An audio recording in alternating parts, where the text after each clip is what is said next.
Hello बच्चों, let's read this question.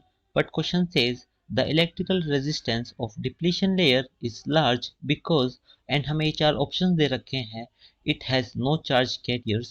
It has a large number of charge carriers. It contains electrons as charge carriers. It has holes as charge carriers. तो इस question को करने से पहले मैं आपको इस क्वेश्चन से रिलेटेड की कंसेप्ट बता देता हूँ कि इस क्वेश्चन में की कंसेप्ट क्या यूज होंगे. देखो, अगर आप कभी भी एक पीएन जंक्शन डायोड बनाते हो तो ये आपका पी टाइप, ये आपका एन टाइप, और यहाँ पर आपके पी में मेजॉरिटी चार्ज कैरियर्स होल्स होते हैं. तो यहाँ पर मैंने आपके होल्स बना दिए. और एन टाइप में आपके मेजॉरिटी चार्ज कैरियर्स इलेक्ट्रॉन्स होते हैं. तो यहाँ पे मैंने इलेक्ट्रॉन्स बना दिए.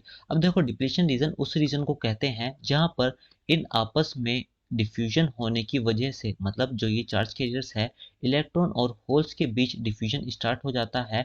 तो इनके डिफ्यूजन होने की वजह से जो ये रीजन बनता है, इनके अंदर एक इलेक्ट्रिक फील्ड इंटरनल आ जाती है, जिसकी वजह से ये जो बाकी के होल्स और बाकी के इलेक्ट्रॉन्स बचे हुए हैं, इनका डिफ्यूजन बच जाता है. और इस रीजन को हम डिप्लीशन रीजन इसलिए बोलते हैं बिकॉज इसके बाद मेजॉरिटी चार्ज कैरियर्स का इधर उधर मूवमेंट बंद हो जाता है. और जो यहाँ पर ये इतने रीजन बना है, इसमें कोई चार्ज कैरियर्स नहीं फ्लो हो पाता, इसका कोई मूवमेंट नहीं हो पाता.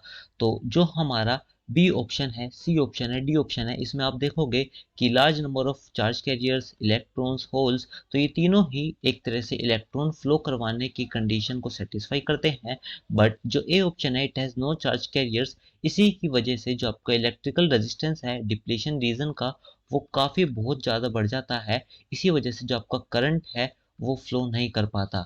तो हमारा जो इस क्वेश्चन का आंसर हो जाएगा वो ए हो जाएगा, that it has no charge carriers.